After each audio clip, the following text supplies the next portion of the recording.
back, everyone. Welcome back to my channel. Thank you so much for using my videos as part of your revision.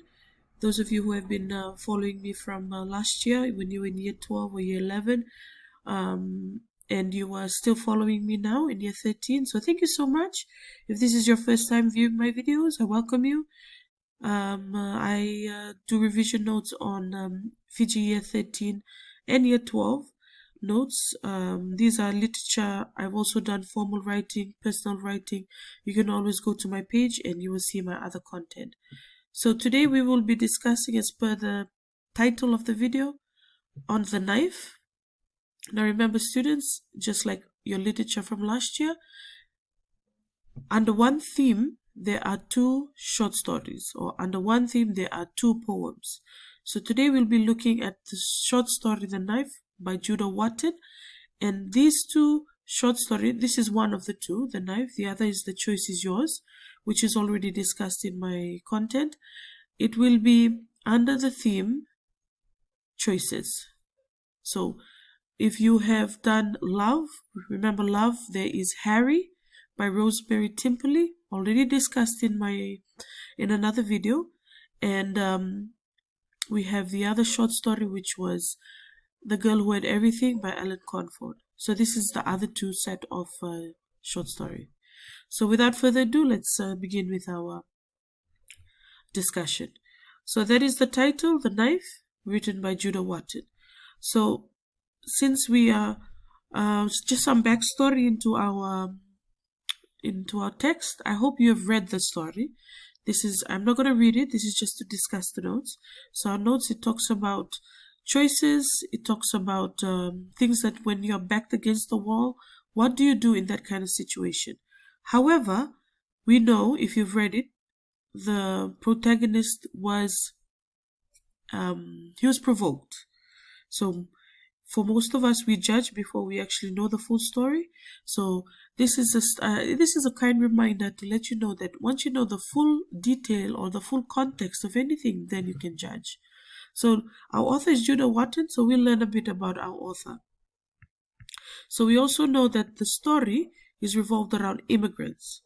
So we know that people only write things that they are knowledgeable about. So our author, Judah Leon Wharton, this is his portrait, was an Australian novelist who was at one time seen as the voice of Australian migrant writing. He was born in Odessa to a Russian Jewish family. Judah Wharton arrived in Western Australia in 1914. Judah Leon Wharton, born 1911 and passed away in 1985, was a writer and political activist. Moving on, by early 1931, Wharton had completed a novel called Hunger, written in the style of proletarian realism. After World War II, Wharton became publicity officer, then secretary of the Jewish Council to combat fascism and anti-Semitism. Although he remained vocal on Jewish matters, Wharton left the council after he was awarded Commonwealth Literary Fund grant for 1952. His second literary career had begun in the 1940s when Goldgar encouraged him to write stories based on his own experience as an immigrant child. These stories were published as Alien Son. Now, you will always see, as I was saying, you will see that Judah Wharton is more or less like our protagonist. He was a migrant.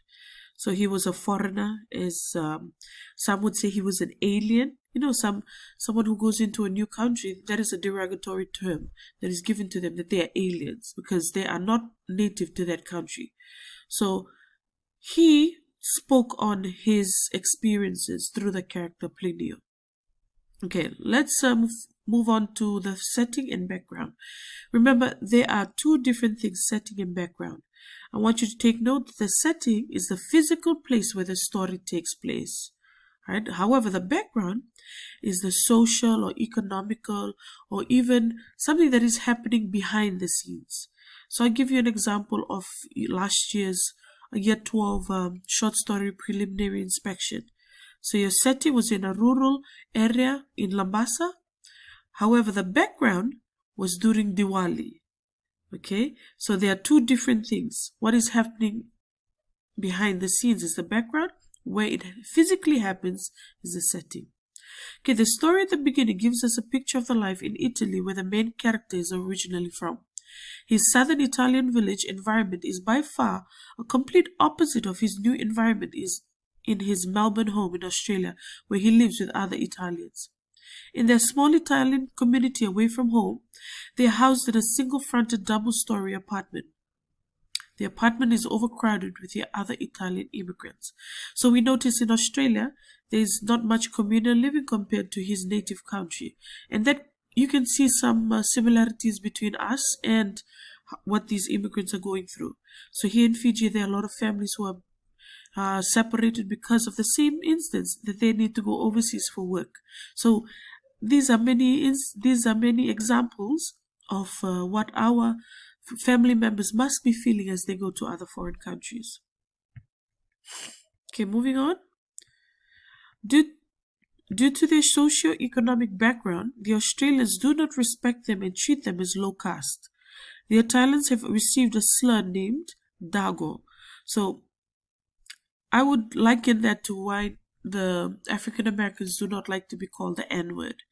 So it is a derogatory term, or like the Australians, the Aboriginals do not like to be called Abo. So in Australia, they also would call the Italians the Dago. They are made to do the difficult and low job with less pay. So that is your setting and background. So the setting was in Italy, and then later, his flashbacks were in Italy, and then when he went back to, when he was in Australia, then that becomes the setting. The background is after World War, and there were many families that were displaced because many of their fathers were left to go to war, and also because of the prices of things. It was very expensive. So work overseas helped alleviate poverty. Now we move on to plot. Plot is also another word for summary or synopsis. So Plinio, who is our protagonist, is a poor young boy from Calabria, a village in a deserted part of southern Italy. When he immigrated to Australia, he thought of the struggles that he had back at home. One evening, as Plinio is returning home from work, he sees Mavis Kia. So Mavis, as we have read the story, she is the one who more or less set the ball running towards the fate in the end, the climax in the end. So she was a young, attractive girl with a group of friends and her boyfriend, Tommy Lawler. So we know that he wasn't actually her boyfriend. He was a boy who was her friend. So Tommy never took interest in Mavis till Mavis started to take interest in Plinio. So please, when you have read it, I'm sure your teacher must have pointed this out to you, that these are all things that we see in the story that were just the ripple effect of the big bang that happened in the end. Tommy notices Plinio's stares and gets jealous of him. And to make matters worse, Plinio is Italian, which gives Tommy more reasons to humiliate him. So we know from the story, Plinio is Italian, and also Tommy, his dislike for Italians does not stem from him. No Italian had done anything to him personally. It all stemmed from his father. So many of us, we are influenced by our parents. If our parents don't like this, it trickles down to us. No one is born racist. No one is born abusive. No one is born this or that. We usually see, or we are influenced by what we see around us, either from our parents or our grandparents or our guardians, whoever we live with. Now Tommy's jealousy boils within, and he even knocks the lonesome Italian lad's hat into the drain, and his circle of friends laugh at poor Plinio. Their laughter tormented and hurt Plinio so deeply. He is angry, but decides to avoid this group of people by walking home late in the evening. So by avoiding them, he also has to go through extremes where he tries to go through a different street, he tries to leave at a different time, just so he can avoid seeing those group of boys. Unfortunately, jealous Tommy, along with his friends, decides to bash up the lonely Plinio to impress Mavis. And just as Tommy throws a few punches, Plinio drew out his father's knife and stabbed Tommy. So remember, the knife was an heirloom given to him wasn't given directly while the father was alive, but after the father had died, the mother, she became the matriarch. And then when Tommy came of, he didn't even come of age. He was quite young, and since he was the only male left in the house, the mother gave him the knife. So the knife was never used as a weapon, but a symbol of his manhood. So he never used it as a weapon, we know in this story. But after being provoked by Tommy, he uses the knife on Tommy. Plinio does this out of his frustration and anger over Tommy's bullying tactics with no intention to kill. Plinio's retaliation by using his father's knife as his attackers are too many for him to handle solely. Remember, Tommy is never alone. He's always with a group of other boys. And while Plinio was walking alone, the other boys were egging Tom on to beat him up. You know, peer pressure. Some of you have liquid luck or some kind of courage, knowing that your friends are there and you're trying to impress them, impress the girl. Tommy's friends flee when they saw him being stabbed. So some friends were there. They never stayed when their supposed friend or their leader was stabbed by Plinio. Maybe they knew. They knew that that what Tommy did, he deserved it, or they were scared that they might be taken to task or they might go to jail. When the police and the ambulance arrived at the scene, only Plinio, Mavis, and the bleeding Tommy are still there. The gathering crowd yelled that Plinio is armed. A knife. He's got a knife. This was on page 171. This is also a good quote that you can use in your short story essay. So, going back and thinking about what happened, you can see that people will only see the end result and quickly judge. But we should always know that sometimes there is more to the story than the eye sees. You need to know the background. So sometimes if you do not know the full story, it's better to keep your mouth shut. Like the story says, we know that Tommy provoked Plinio, but we will always look at the end and we will always say, oh my gosh, that person, this, that. So we learn from this story, there's more to the story. Yeah? Like there is a reason why people act out the way they do. Moving on, let's discuss the theme or the messages, the main message or the lesson learned or the moral values. So the first one is build bridges and tear down walls of racism. Now the issue of discrimination, which is an act that can be seen and punished by law, whereas prejudice is related to people's inner thoughts and emotions. Sometimes you cannot put time on how a person is so prejudiced. Now, racism by law is not allowed, but prejudice is your thoughts, which cannot be easily regulated. Now, Tommy, he emulates or he copies his father's attitude towards the immigrants. I can't stick Dagos. Tommy went on rancorously. He was just like his father. Young Tommy repeated his father's words as if they were holy writ, meaning as if they were written in the Holy Bible. So that is why Tommy, like I said earlier, his hatred towards Italians was solely based on his father's influence. No Italian had done anything to him personally. Right? So racial prejudice is prevalent in this given society and has negative effects on how people of different ethnicities relate to one another. Derogative comments are passed. They've got no guts, those Dagos. Youths shouted, continued to joke, and this hurts the pride of a group of people with common identity go through humiliating experience. So there is racial prejudice in our story. We can see there's racial prejudice from the European Australians. Now, I will not say that they are indigenous Australians. We know who are the indigenous people of Australia, and they are the Aboriginals.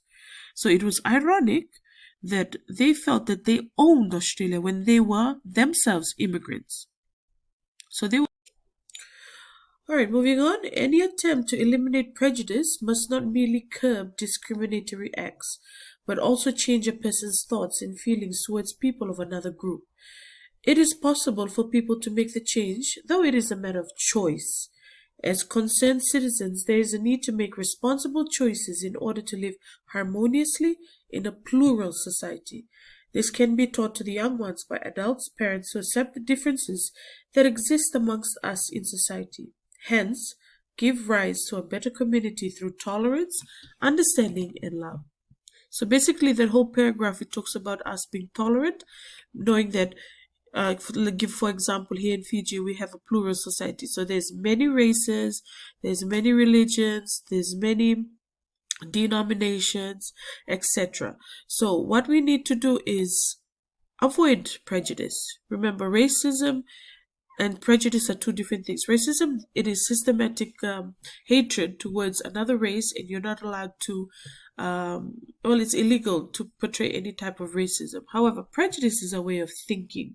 So we need to learn from this story that all of us, we all come from a family. We all know what it's like to be part of a family. So when we are being mean to others or we are being prejudiced towards others, put yourself in that person's shoe.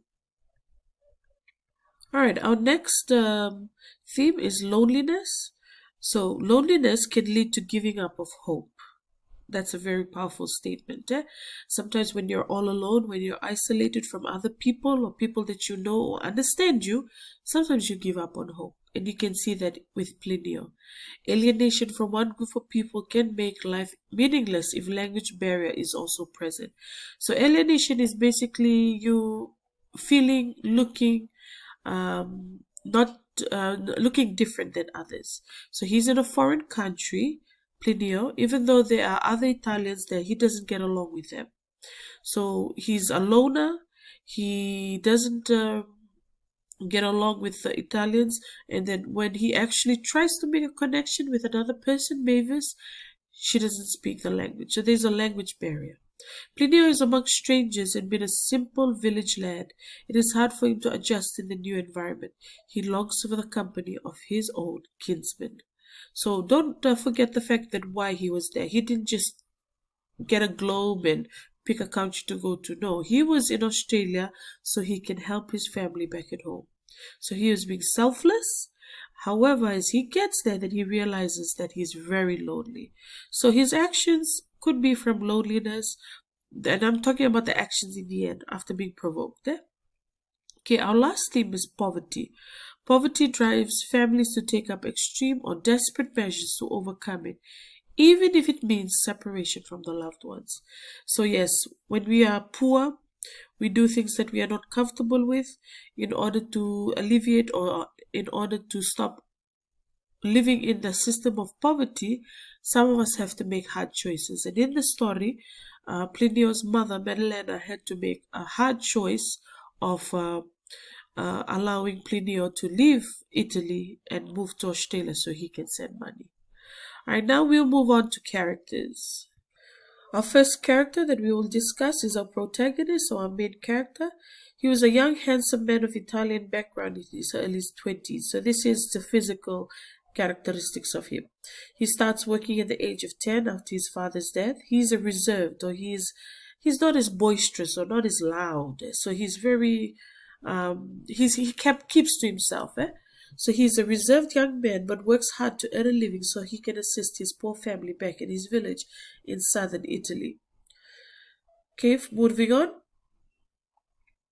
He participates in cultural dances. We find out from the story that he's the best dancer in the district among the young people. He is reliable as his family can rely on him to travel to Australia at a young age and fend for himself financially. He is unable to adapt to the developed Australian lifestyle, which is a complete contrast to his own Italian village. So you will learn that he also has a culture shock. So where the school I teach right now, we cater to students who come from the ridges to the reef. So students who get off the boat, they live near Lautoka. This is their first experience as they come to year 9 in our school. So while in our school, you see most of them, they are culture shocked. They see the way students who live in the city most of their lives, how they react to situations, how they dress. So half of the time they're trying to find their compass. Do I transform or do I conform to city life, or do I keep my culture, or I keep my village life? So you can also see some kind of alignment in how Plinio acted. Moving on, His sad eyes and unsmiling face paints a far-reaching picture of his struggles in his childhood and inability to adapt despite the attractive new surroundings. So we know his sad eyes was because he was at a very young age, he was given so many responsibilities. For those of you who are listening, you can identify with Plinio. Some of you are very young, and maybe you had a parent who has passed away, and your other parent is told that you have to take on roles that you are not comfortable with, or you are with guardians and you are given a lot of responsibilities. So you can also understand where Plinio is coming from, even though he's in an attractive country. Remember, he comes from poverty, and when you go to Australia, you will see big buildings, you see people, the houses that you live in, maybe there's indoor plumbing, etc. So this was all new to him. Okay, moving on.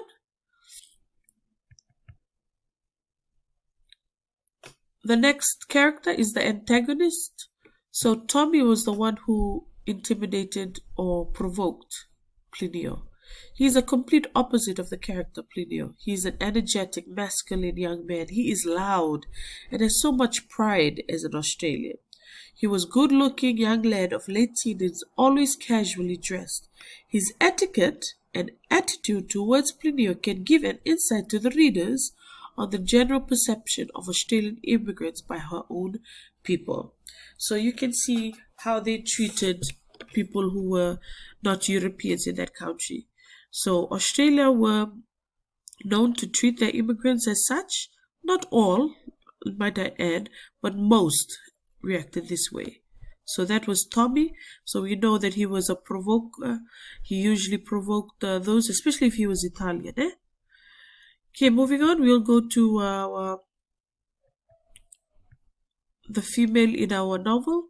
In our short story, which was Mavis. Kia, she's an underdeveloped character in the story, meaning we don't really know much about her, except that she was pretty and that Plinio found her attractive and that she hung out with Tommy. She was a beautiful young Australian teenage girl whom Tommy feels jealous about when he saw Plinio staring at her upon their first encounter. Now, her character being underdeveloped can reflect the status of society. The status of women in society in those days, as women were seen more like properties or objects rather than their value and worth. So we see that how Mavis was pictured or painted in the novel, in the short story, that was how women were seen in that society. So women were only seen as an attractive female to probably just to breed, or someone who they would fight over just to get her attention. She was nothing more or nothing less than that. Okay, the last character we have is Melina. Melina was Plinio's mother. Now, Plinio's mother, who supports her family financially after her husband's death, she makes a decision of sending Plinio to Australia to work. So she can see that she was the matriarch of her family after their father had died. And she made a very difficult decision of sending her son to Australia for them to have probably a better life compared to what they had then. Alright, now let's move on to style. Okay, style, the first one that was used was the use of flashback. So flashback in our Itauke language we say nanumalesu, or something that you reminisce or you think back about. So flashback was used at the beginning of the story. It informs the readers of how much Plinio misses his family back in Italy. This also gives an insight of how much he values his identity and culture, and maybe he still feels he does not belong or is feeling unwelcomed in his new adopted country. Now, flashback also helps readers to know Plinio's father and understand the significance of the knife given to him. So good that we had this, because remember, at the end of the story, you are just seeing just a snippet of Plinio's life. Or those people who saw him in the alley with Tommy on the floor, on the ground, and Plinio had the knife in his hand. So people are so quick to judge at that moment, but they do not understand where he came from. So like all of us, sometimes our reactions in situations, whether angry or sad or happy, we all have our reasons towards our reactions. The next one is method of narration. The short story, The Knife, is told through the eye of God, point of view, as the readers could see all the narrated events through the characters' thoughts and feelings. Okay, but heavily on our main character, the protagonist. Eh? Language simple English is used. Now the author uses simple English, and this reveals that the main character lives a simple life and not a native speaker of the English language. As an immigrant, learning the language will be his stepping stone in being immersed in his new homeland. So moving on, we have descriptive, like the descriptive words that was used. It was simple but very descriptive. Now this vividly gives readers a picture of the environment and how Plinio adapts or compares the two homes. A detailed description also helps to reveal his feelings and thoughts about Australia. So this is a very good way of how things were painted. Like even reading the story, you feel that when he had his flashbacks, it was very ideal, very good when he talked about his village in Calabria, in Italy. So, however, as he talks about Australia, it was bustling, there was cities, but also how he said how he had to go through alleys, how he had to avoid this, avoid that, just so he could not avoid conflict. But conflict came looking for him when he met Tommy that day. Okay, our next style is emotive words. So emotive words was used. Now the opening paragraph starts with many memories, sad, gay, tender. In the middle of the story, there are emotive words such as lamentations, agonizing lament, generation of tears, bitter world, and even the ending of the story, moaned, bewildered glances, evil. The presence of emotive words throughout the story strongly indicates the emotional turmoil experienced by the main character in his transition from his homeland to a hostile one, despite its attractive opportunities at his doorstep. So the transition, it means how he was from his beautiful home, very quiet, very, what shall I say, very rural. So if you come from a rural village, it was very culturally heavy, how it was communal. Then he had to go to a hostile or a very combative environment. Now those of you who live in cities, you would know that being in a city is very like how you would say a go-getter society. You have to look for opportunities, you have to hustle. So this was all the emotive words that the author had used in order for us to know the differences, how Plinio felt at the time. Now, it also adds to depressing and gloomy atmosphere of the environment and the protagonist's reluctance of adapting to his new home. So he refused to adapt to it because he didn't like it. And we know why, because it wasn't his home where he was more comfortable in. Okay, our last style was figures of speech. So these were the three figures of speech that was prominent or that was seen in our short story, which was simile, repetition, and personification. So going back to simile, just a quick recap. Simile is is comparing two things with the use of like or as. Most of you students, whenever we ask, what are similes? And you always like or as. Now, when students give me that answer, I always say, no, that's wrong. You need to have, when you're explaining what is the simile, you need to say that it is comparing two things using like or as. So the use of simile in our short story, in Plinio's description of his father's dying cries, for example, continuous cries like a litany of anguish. So that showed that it was a prayer said out of distress, begging for the world to help him live, as he is the sole breadwinner for his poor family. Very sad, So he was actually crying in anguish for him to live, because who would look after his family after his death? That was what the father was crying. So Tommy's circle of friends' description of Plinio's rabbit-like dash to disappear show a glimpse of the status of immigrants in Australia. For an example, he went like a rabbit. Their comparison implies the lowly status of immigrants in the Australian society. So that is, when you compare things, sometimes it depends on how you perceive someone. So if you compare them to something that is bad or low, then that's your perception of that person. And in that story, the European Australians, they saw immigrants as lowly citizens. So he used the rabbit. Okay, next figure of speech was repetition, repeating words like black eyes, grave eyes, murder in her eyes, black cotton blouse. He's got a knife. The words black and eyes seem to be repeated, which can portray a gloomy, dull, depressing, miserable atmosphere environment in the story. There is uncertainty in the world of poverty and desperation in trying to break the cycle. The idea of moving to greener pastures blind us from seeing the reality of being in a foreign land.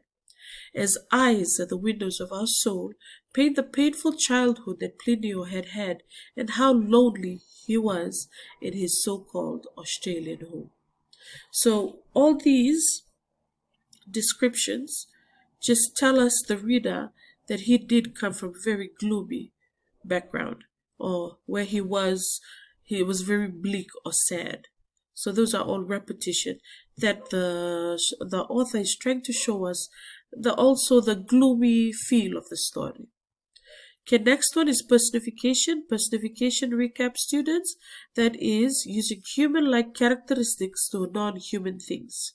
So many memories dance through Plinio's mind. So dancing is a human quality, and memories, it is non-human. So it becomes a personification. Now this figure of speech clearly portrays how his memories haunt his mind and thoughts.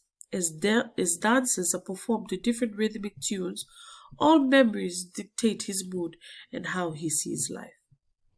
So that is our last style, which was that personification. Alright, so that is our discussion. I really think that you should study the style, all the style that was discussed, because style is a question that usually comes in our exams. Now, like I had discussed in my previous video, many of you students shy away from doing style because you think it's like the boogeyman. You're too scared, you're not confident. Remember, all you're reading, there is a way or a technique that was used for you to fully understand something. Okay, like poetry. It is short, but Kunai Thaman, in your year 13 poems, she had to use stylistic features in order for you to understand. The same goes to all our short story, the novel, and the drama that you are doing in year 13. The style is very important to the portrayal of the messages or the bringing out of the setting, going back even to the title of our short story or title of any of the literary texts that you are doing this year. Alright, students, so I hope you have understood what was discussed. That is our end of our lesson for today, and I really ask that if you haven't understood anything, you can go back to your teachers. Maybe these notes you already have with you, and if it is helping you with fully understanding what you are learning, then good for you. Continue to watch my other videos that will further help you with your revision and your upcoming external or internal exams. So with that being said, I wish you all the best, and continue to watch these videos. You've reached the end of this one, so I thank you for being loyal to watching right to the end, and I wish you all the best. Please like, subscribe if you haven't, and leave a comment whether you understood or whether this is helping you as well. Thank you.